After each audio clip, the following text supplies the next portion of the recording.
Hello from Jonathan and from me. Welcome to the programme. First tonight, just 2 full days into the general election campaign, and the first party leader has already paid a visit to our region. David Cameron popped into Sprowston High School in Norwich this afternoon to promote his idea of a voluntary national service for 16-year-olds. Of course, the Tories beat Labour in that spectacular Norwich North by-election just 8 months ago. Our political correspondent Matthew Hudson joined Mr Cameron on his campaign trail.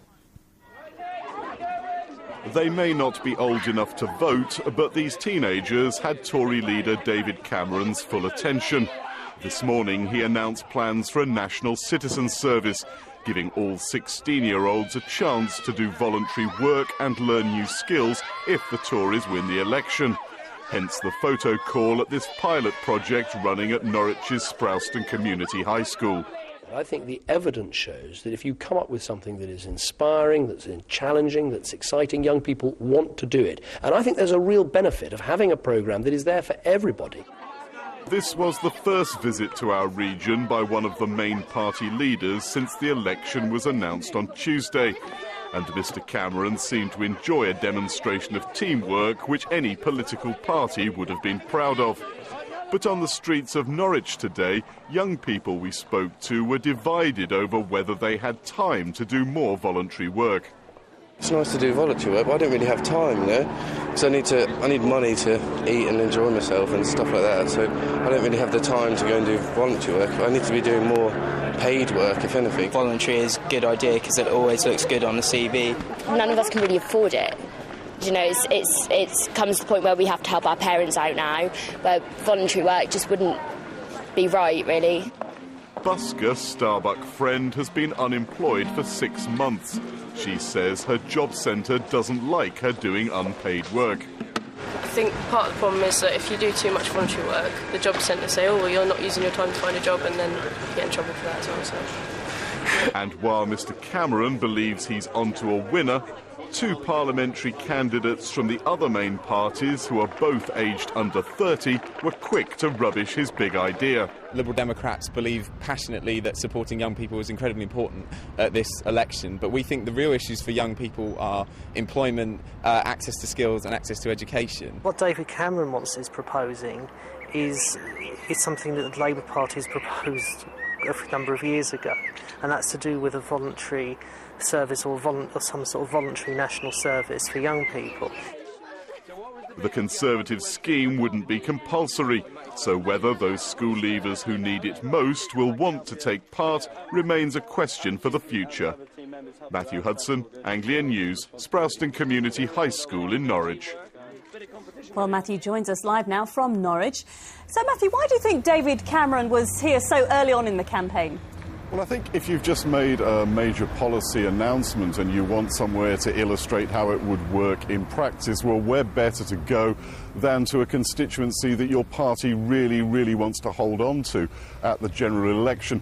Remember, the Conservatives only won Norwich North last summer following a full-blooded campaign which saw David Cameron visit the city on a number of occasions. Then they racked up a majority that was quite impressive at nearly 7,500 votes. But the Boundary Commission hasn't been kind to them.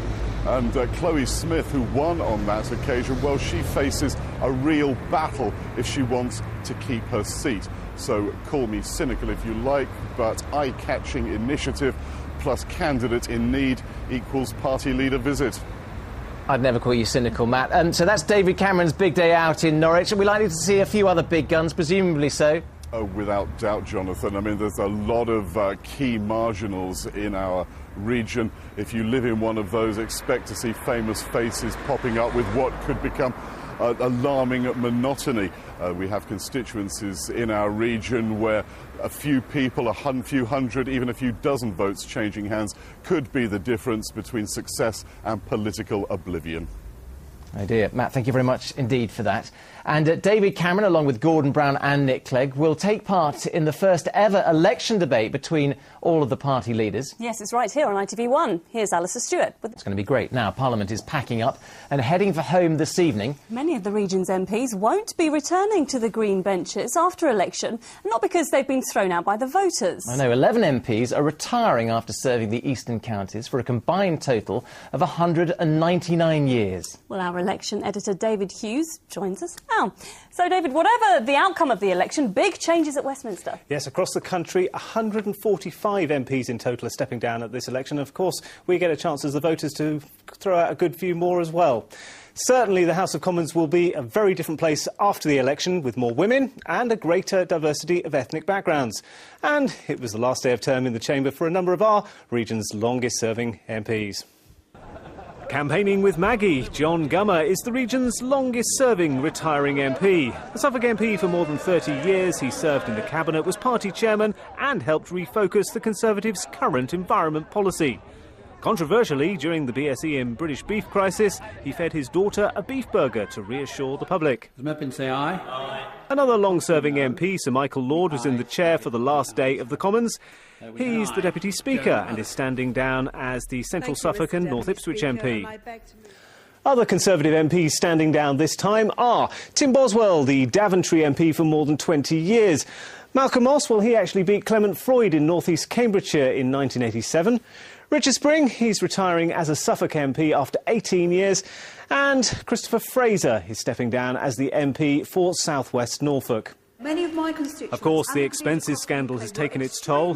One of the more prominent victims, the Luton South MP, Margaret Moran. She claimed expenses for a home in Southampton. Meanwhile, it's reported today she sold her Luton home for a big profit. If the Minister would cooperate, I'd appreciate it. Barbara Follett also had to repay expenses. The East of England Minister made her last appearance in the Commons as the final laws were being passed. She was the Stevenage MP for 13 years. Labour MP Andrew McKinley is also going after 18 years as an MP for Thurrock in South Essex. And Defence Minister Quentin Davis is a South Lincolnshire MP. He defected to Labour 3 years ago after 20 years as a Tory MP in the region. The Liberal Democrats have only 3 MPs in the Anglia region, and after just one term, David Howarth, the Cambridge MP, is going back to academia. With retiring MPs, 3 new seats in the region, and that little issue of what us voters do in a month's time, as many as a third of MPs from the Anglia region could be new to the House of Commons when they all get back together again in the middle of May. And later this evening, ITV's Tonight programme at 7:30 with Tom Brad.